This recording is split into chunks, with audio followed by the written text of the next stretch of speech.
It is New Year's Day, 2022. The Omicron variant is the news all throughout the country. The number of people who are contracting it, and the number of people who may die from it. It is still in the early stages of. We've gone from infection to huge hospitalizations.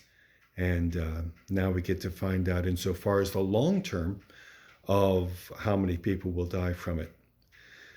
There are 5 facets of any virus, 5 things that you don't know about a virus until it begins to do its damage or does not do any damage based on its characteristics.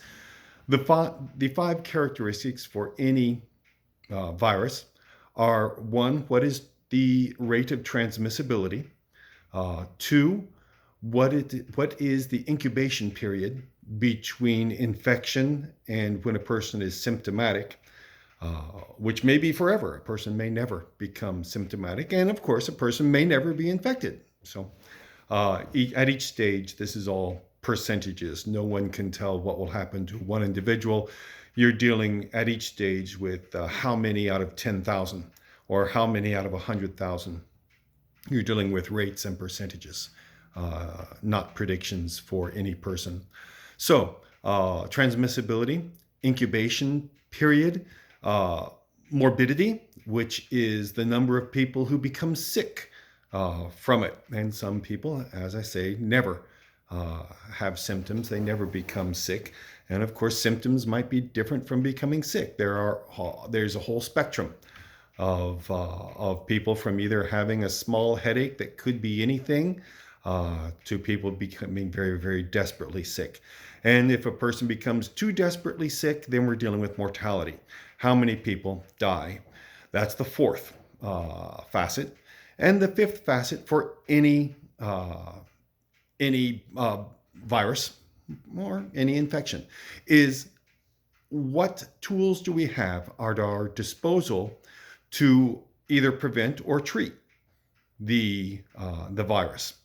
So those are the 5 points: infection rate, length of incubation, morbidity, mortality, and tools we have at our disposal to deal with any infection. Now, the Omicron, we know more about it than we did even 2 weeks ago.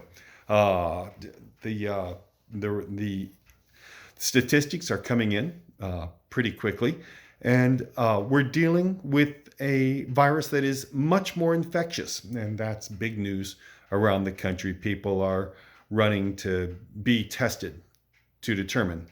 But of course, there are many viruses that are in our bodies that do not affect us at all. I always use as the example the cytomegalovirus that many people carry around, and it does not hurt. It hurts almost no one unless one is a newborn child or is severely immunologically compromised. So the Omicron is not that. Many people have already died with the Omicron variant. So it is far more transmissible, and apparently, since it is moving more slowly, that people become ill from it, it may have a much longer incubation period. But most doctors are agreeing that the morbidity and mortality rates are less.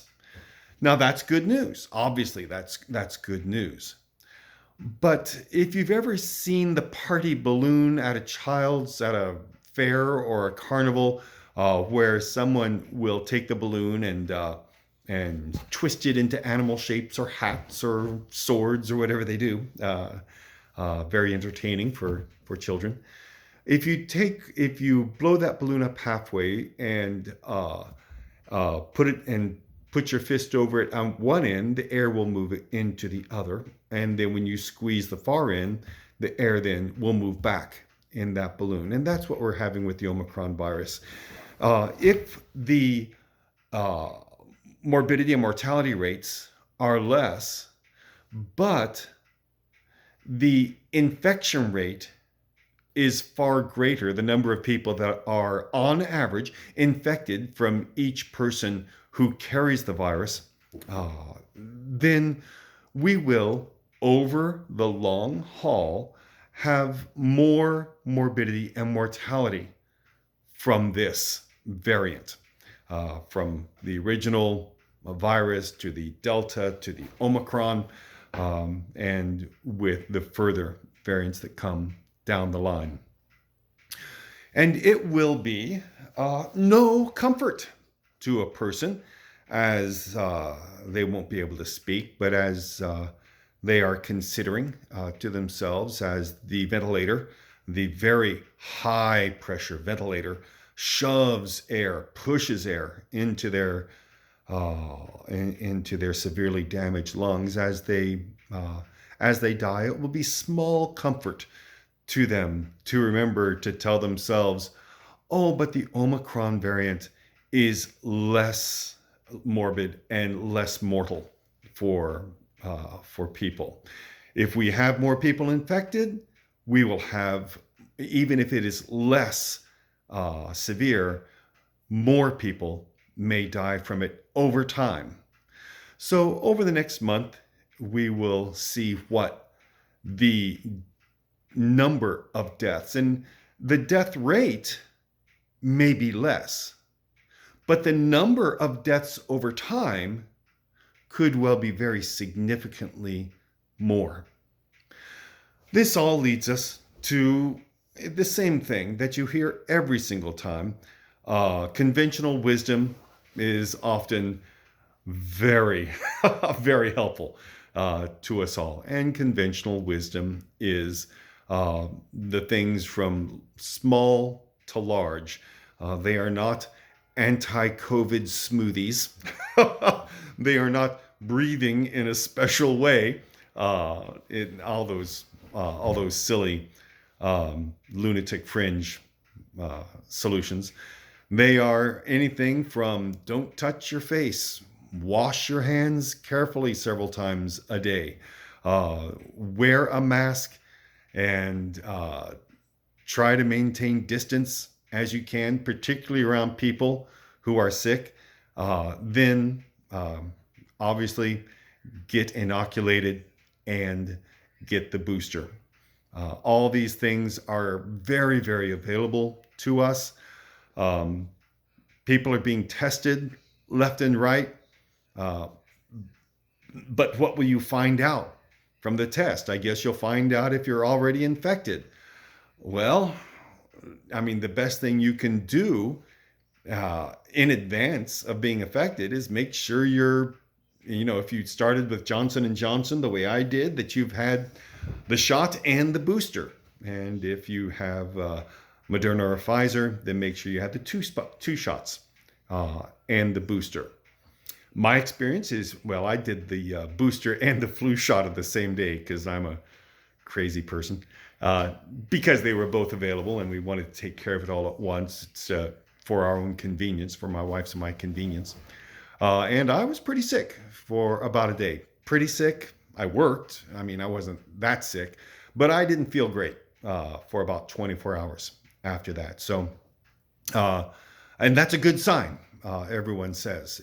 If you're feeling kind of nauseous and not feeling great after having the inoculation or the booster, that's probably a good sign that your body is recognizing and responding to that medicine. So that is what we have so far on the Omicron. As I say, time will tell. And so far as the number of people who die, it may be a little bit slower that the people die, and the rates may look great, but the numbers, I am concerned that the numbers are going to be just as high as or higher over the long haul with the number of people who die.